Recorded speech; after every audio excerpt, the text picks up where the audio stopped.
नमस्कार साथियों। तो आज मैं आपको बताऊंगा कि हमारे भारत की प्रमुख जो झीलें हैं उनके बारे में मैं आपको बताऊंगा। ये जियोग्राफी का बहुत ही महत्वपूर्ण टॉपिक होता है, जैसे झीलों को लेकर, घाटियों को लेकर, नदियों को लेकर, अभयारण्य को लेकर। आगे मैं आपको जो अभयारण्य होते हैं उसके बारे में बताऊंगा, और जो समुद्री सीमाएं होती हैं वो पहले मैं बता चुका हूं। तो आज मैं बताऊंगा जो भारत की प्रमुख झीलें हैं उनके बारे में आपको आज मैं बताने वाला हूं, क्योंकि कोई भी कॉम्पिटिटिव एग्जाम हो आपके लिए तो उसके लिए झीलों का पढ़ना भी बहुत जरूरी होता है जियोग्राफी के लिए। तो आज मैं बताऊंगा भारत की सबसे प्रमुख झीलें। पहले ऊपर लद्दाख से शुरू करते हैं। तो लद्दाख रीजन में एक झील है, प्रमुख झील है लद्दाख की। कौन सी? पेंगोंग लेक। कौन सी लेक है? पेंगोंग। पेंगोंग झील। पेंगोंग झील जो लद्दाख की है वो सबसे प्रमुख झील है। जब मैं एक एक स्टेट के बारे में अलग अलग से बताऊंगा तो इसमें कुछ झीलें जो है वो छोटे लेवल की है और कुछ मानव निर्मित झीलें होती है। उसके बारे में मैं अलग से जब स्टेट बाय स्टेट पढ़ाऊंगा तो वहां अलग से इसके बारे में, उसमें नदियों को बताऊंगा, झीलों के बारे में बताऊंगा, जो आर्टिफिशियल झीलें होती है, मानव निर्मित झीलें होती है, उनके बारे में बताऊंगा। तो आज मैं प्रमुख झीलों के बारे में, जो नेचुरल झीलें हैं और वो सबसे फेमस होती है, क्योंकि इनसे कई बार प्रश्न जो है वो पूछे जा चुके हैं। और सबसे प्रमुख झील कौन सी बताई? पेंगोंग लेक। ये पेंगोंग लेक लद्दाख रीजन में पड़ती है, ये लद्दाख में पड़ती है। उसके बाद आते हैं हम जम्मू कश्मीर की ओर। जम्मू कश्मीर में सबसे जो महत्वपूर्ण झील है वो कौन सी झील है? बुल्लर लेक। वो कौन सी लेक है? बुल्लर झील। बुल्लर झील। बुल्लर झील। बुल्लर झील जो है वो सबसे प्रमुख झील इसलिए है कि यहां से एक प्रश्न सबसे बड़ा कॉमन पॉइंट इसका आता है कि ये हमारे हिंदुस्तान की सबसे बड़ी मीठे पानी की झील है। ये फ्रेश वाटर की झील है, सबसे बड़ी, हमारे हिंदुस्तान की सबसे बड़ी जो फ्रेश वाटर की लेक है या मीठे पानी की झील है वो है बुल्लर झील। ये जम्मू कश्मीर में पड़ती है। उसके बाद आता है डल झील। उसके बाद आती है डल। डल झील जो है ये भी जम्मू कश्मीर में पड़ती है। और डल झील आपने कई मूवियों में भी देखा होगा। डल झील एक पर्यटकों के लिए बहुत ही आकर्षण का केंद्र बना रहता है, बहुत ही आकर्षण का केंद्र, क्योंकि डल झील में कुछ ऐसी दुकानें बनाई होती है, आर्टिफिशियल दुकानें बनाई होती है। वहां पर लेक में ही, बोट पर ही, नावों में ही कुछ दुकानें बनाई होती है, ढाबे बनाए। आपको चाहे पानी का सामान वहां सब कुछ मिल जाएगा। दुकानें जो चलती फिरती दुकानें होती है, एक जगह से दूसरी जगह चली जाती है दुकान, तीसरी जगह से वहां चली जाती है दुकान। आपको वहां पे शॉल, चाहे पानी का सामान, कपड़े, जो वहां की टोपी होती है, जो वहां के शॉल होते हैं, कश्मीरी शॉल, वहां पर वो अच्छी तरह से मिल जाएंगी। तो इसीलिए आकर्षण का केंद्र होता है और ये पहाड़ियों के बीच घिरी हुई है और यहाँ पर वादियां ही वादियां देखने को मिलती है। आपने कई बार फिल्मों में भी इस लेक को जरूर देखा होगा। तो ये जो डल झील है ये बहुत ही आकर्षण का केंद्र बना होता है पर्यटकों के लिए। देश नहीं बल्कि विदेश से भी यहाँ पर यात्री आते हैं, सैलानी आते हैं हर साल, जिसका नाम क्या बताया? डल झील। डल झील और बुल्लर लेक। बुल्लर लेक जो मीठे पानी की झील है वो सबसे बड़ी हिंदुस्तान की बुल्लर झील है। उसके बाद आता है नागिन झील। जो नागिन झील है, नागिन झील, नागिन झील भी जम्मू कश्मीर में पड़ती है और ये भी बहुत ही मशहूर झील है। इससे भी कई बार प्रश्न जो है वो पूछे जा चुके हैं। उसके बाद आते हैं हिमाचल प्रदेश में। जो हिमाचल प्रदेश है, हिमाचल प्रदेश में सबसे जो ऊंची झील है, ऊंची झील की बात की जाए तो सबसे ऊंची झील जो है वो सूरजताल झील है। कौन सी झील है? जो कि सूरजताल झील है। कौन सी झील? सूरजताल। सूरजताल। सूरजताल। ये 12 लांचा दर्रा, ये जो 12 लांचा टॉप है, 12 लांचा दर्रा है। एक दर्रा वो चीज होती है जो संकरी रास्ता होता है, एक क्षेत्र को दूसरे क्षेत्र को मिलाने का काम करता है और एक संकरी पहाड़ियों के बीच में रास्ता होता है, उसको दर्रा बोलते हैं। तो ये बारालांचा के आसपास से सूरज लेक वहां पर स्थित है और इससे एक नदी का भी ओरिजिन होता है। यहाँ से एक नदी का उद्गम होता है जिसका नाम है भागा नदी। मैंने जब सिंधु नदी तंत्र पढ़ाया था तो उसमें भी इसका जिक्र किया था, क्योंकि यहाँ से एक भागा नदी निकलती है और वहीं पर एक और झील है दूसरी तरफ जिसका नाम है चंद्रताल। चंद्रताल झील है, चंद्रताल झील जो है वो वहां से भी एक नदी का, ये चंद्रताल है, चंद्रताल से एक नदी का ओरिजिन होता है जिसका नाम है चंद्रा नदी। चंद्रताल के नाम पर उस नदी का नाम है चंद्रा नदी। जब मैंने सिंधु नदी तंत्र आपको पढ़ाया था तो उसमें यह बताया था कि जो चंद्रा नदी है और भागा नदी, जो भागा नदी है वो सूरज ताल से आती है, वारालांचा दर्रा से, और जो चंद्रा नदी है वो चंद्रताल से आती है और वो जहां पर मिलती है उससे आगे चिनाब नदी बनती है। नदी उससे आगे कौन सी बनती है? चिनाब नदी बनती है। ये आपने पॉइंट नोट रखने होते हैं। उसके बाद एक हिमाचल में मशहूर झील है जिसका नाम है रेणुका झील। क्या नाम है इसका? रेणुका झील। रेणुका झील, जो रेणुका झील है वो भी हिमाचल प्रदेश में पड़ती है। उसके बाद आते हैं हम उत्तराखंड की ओर। जो उत्तराखंड में है, हिमाचल के साथ एक राज्य और है उत्तराखंड। ये पहले उत्तर प्रदेश का हिस्सा हुआ करता था, बाद में ये उत्तराखंड बना है। तो उत्तराखंड में एक झील है जिसका लगभग हर किसी ने नाम सुना है, जिसका नाम है नैनीताल झील। कौन सी? नैनीताल। ताल झील। नैनीताल जो है ये उत्तराखंड में है और उत्तराखंड में जैसे नैनीताल झील है और उसके बाद पड़ती है कोलीडक। कोलीडक झील भी इसमें पड़ती है।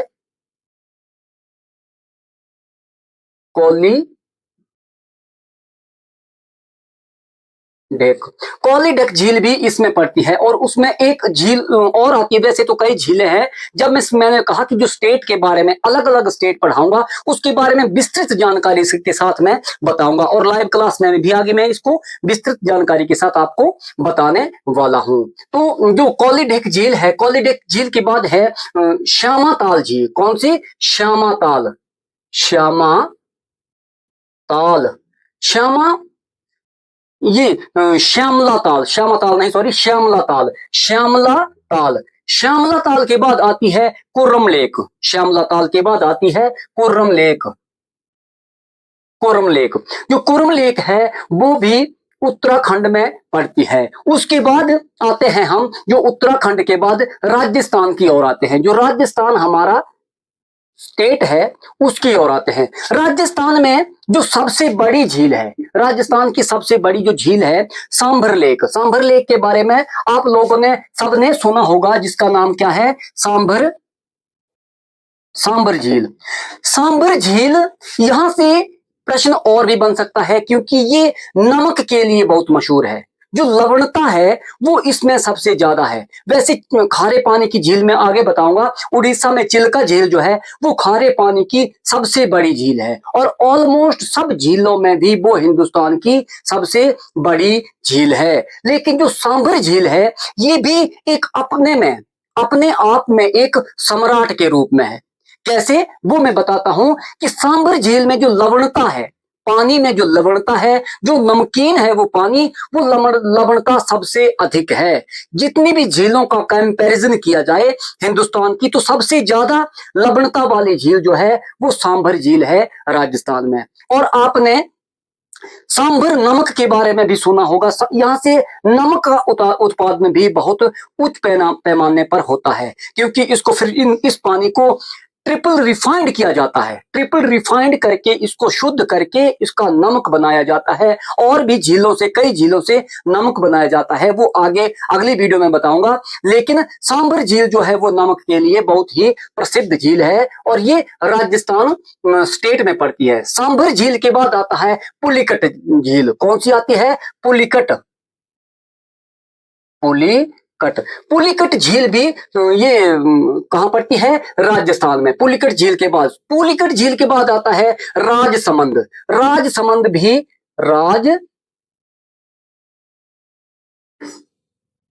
राजसमंद, राजसमंद झील भी राजस्थान में पड़ती है। उसके बाद आता है पुष्कर झील। जो पुष्कर झील है, पुष्कर झील और डीडवाना झील, पुष्कर झील यहां मैं लिख देता हूं, पुष्कर और डीडवाना, डीडवाना, डीडवाना और पुष्कर झील भी इसी राज्य में पड़ती है, राजस्थान में। और पुष्कर झील पर एक मेला लगता है जिसे पुष्कर मेला के नाम से जानते हैं।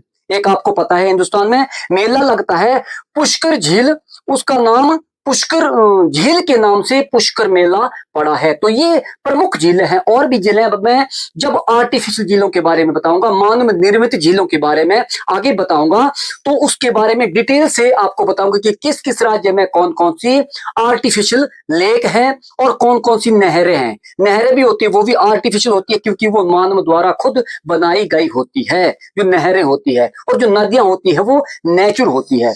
उसके बाद जो राजस्थान है, राजस्थान के बाद अब आते हैं हम सिक्किम की ओर। जो सिक्किम है, सिक्किम एक ऐसा राज्य है, मैं आपको बता दूं, सिक्किम ऐसा राज्य है जो तीन तरफ से, जो हमारे भारत का एकमात्र ऐसा राज्य है जो तीन देशों को टच करता है और चौथा खुद भारत है।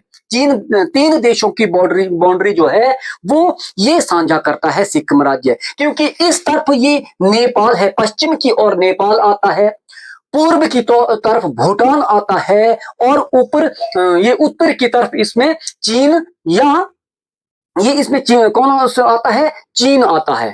तिब्बत रीजन है, चीन बोल सकते हैं, तिब्बत बोल सकते हैं। जब स्टेट लेवल की बात की जाए तो हम तिब्बत बोल सकते हैं, जब हम नेशनल लेवल की बात करें तो हम चीन बोल सकते हैं। तो अब आते हैं हम ये हमारे इस स्टेट में सिक्किम की ओर। तो सिक्किम में एक लेक है जिसका नाम है करयोंक लेक। क्या? करयोंक,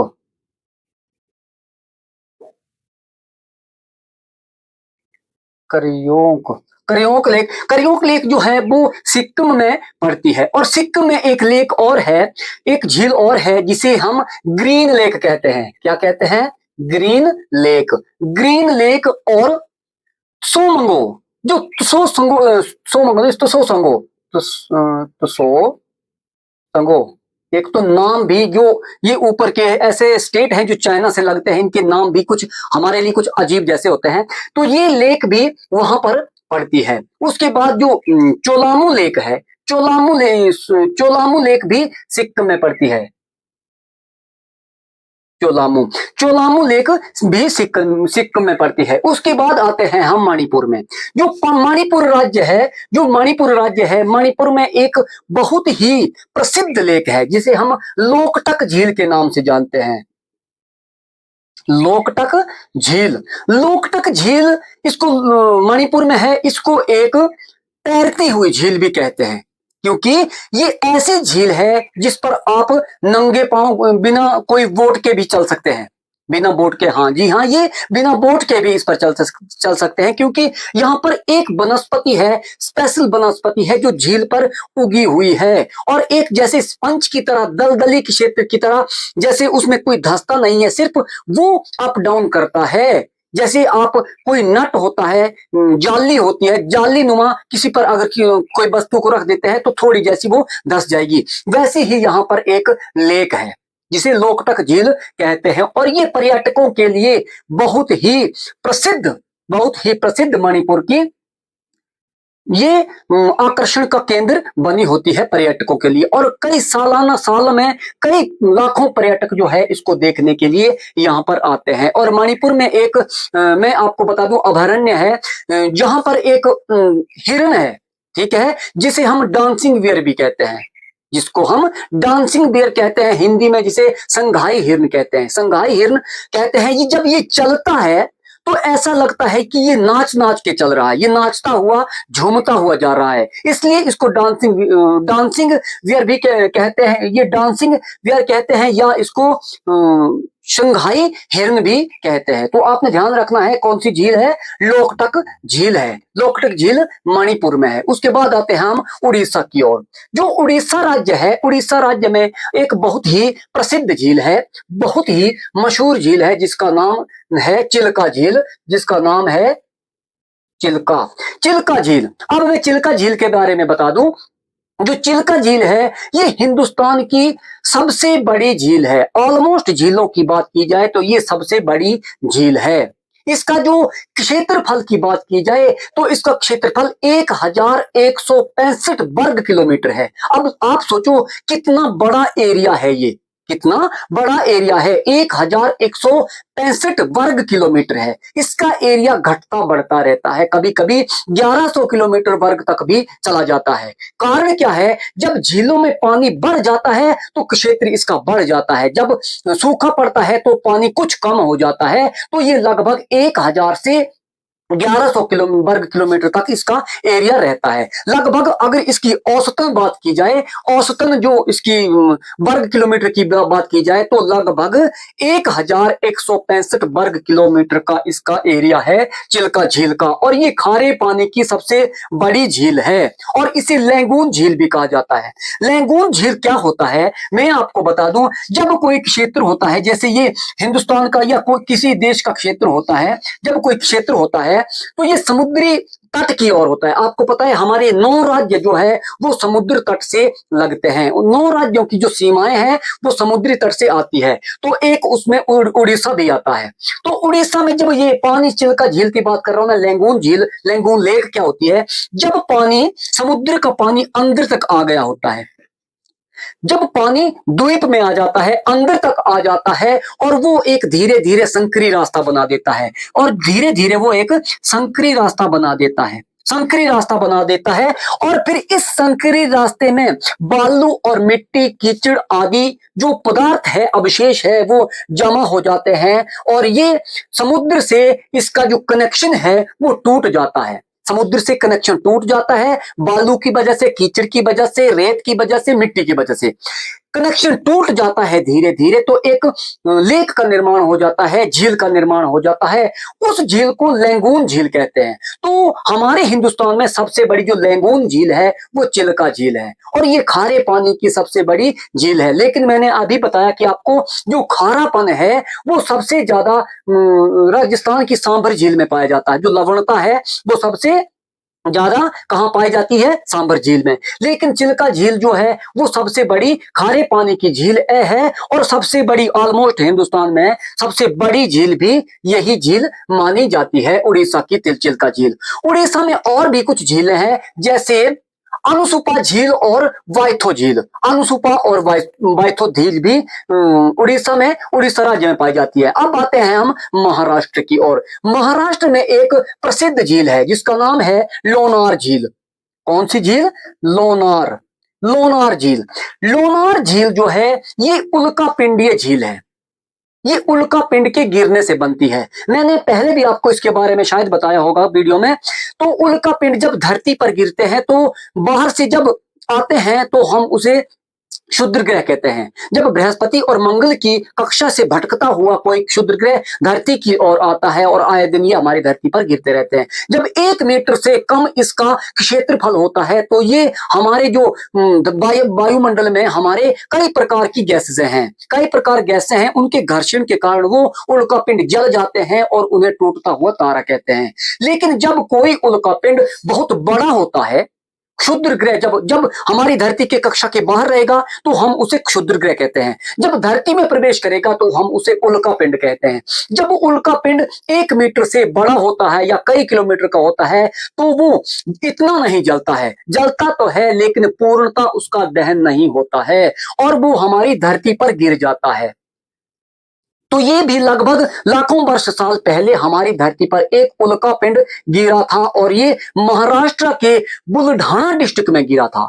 ध्यान से याद रखना, महाराष्ट्र के बुलढाना डिस्ट्रिक्ट में गिरा था और वहां पर एक क्रेटर, एक गड्ढा हो गया, एक गड्ढा का निर्माण हो गया और उसमें फिर बाद में पानी भर गया, पानी भर गया और एक झील का निर्माण हो गया।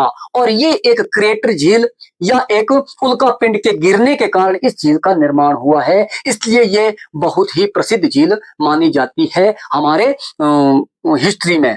तो लोनार झील जो है ये कहाँ है? महाराष्ट्र में। महाराष्ट्र के बाद हम जो मिजोरम है, मिजोरम में भी एक झील पड़ती है। मिजोरम की जो झील है तामदिल झील। कौन सी झील है? मिजोरम, मिजोरम है यहाँ। यहाँ नागालैंड है, यहाँ मिजोरम। मिजोरम में एक लेक है जिसका नाम है तामदिल। क्या नाम है? तामदिल। तामदिल लेक कहाँ है? मिजोरम में। ये भी बहुत प्रसिद्ध लेक है, क्योंकि जहां से पहले प्रश्न पूछे जा चुके हैं उन लेकों के बारे में आपको मैं बताऊंगा। आगे मैं डिटेल में आपको पूरा समझाऊंगा लाइव क्लास में। तो उसके बाद हम आते हैं तेलंगाना। ये तेलंगाना में एक प्रसिद्ध लेक है जिसका नाम है हुसैन सागर। क्या नाम है? हुसैन सागर। हुसैन सागर। हुसैन सागर जो है वो तेलंगाना में है और ये बहुत ही प्रसिद्ध लेक है इस हुसैन सागर। उसके बाद आते हैं तमिलनाडु में। जो तमिलनाडु है, तमिलनाडु में भी एक बहुत ही प्रसिद्ध लेक है तमिलनाडु में, जिसे हम ऊटी लेक कहते हैं। क्या कहते हैं हम? ऊटी लेक। और एक लेक और है वेरिज्म। ऊटी और वेरिज्म, यहां मैं ऊटी लिख देता हूं, ऊटी और वेरिज्म। बेरिज्म, ऊटी और बेरिज्म, ये तमिलनाडु में दो प्रसिद्ध लेक हैं। उसके बाद आते हैं केरला में। जो केरला में लेक है, एक पेरियर लेक है। कौन सी लेक है? पेरियर। एक पेरियर, पेरियर, पेरियर लेक है यहां पर। और एक बेमडान, एक कौन सी है? बेमनाड, बेमनाड, सॉरी बेमनाड, बेमनाड। बेमनाड भी केरला में है। ये बेमनाड भी केरला में है। और एक अष्टमुड़ी झील है। कौन सी? अष्टमुड़ी, अष्टमुड़ी, अष्टमुड़ी झील भी ये केरला में पड़ती है। तो ये मैंने आज भारत की कुछ प्रमुख झीलें आपके बारे यहाँ पर आपको बताया। अगर आप लोगों ने हमारा चैनल सब्सक्राइब नहीं किया है तो आप सब्सक्राइब कीजिए, ताकि आप कॉम्पिटिटिव एग्जाम के लिए बिल्कुल तैयार हो जाएं। तो अगली वीडियो में मिलेंगे, तब तक के लिए जय।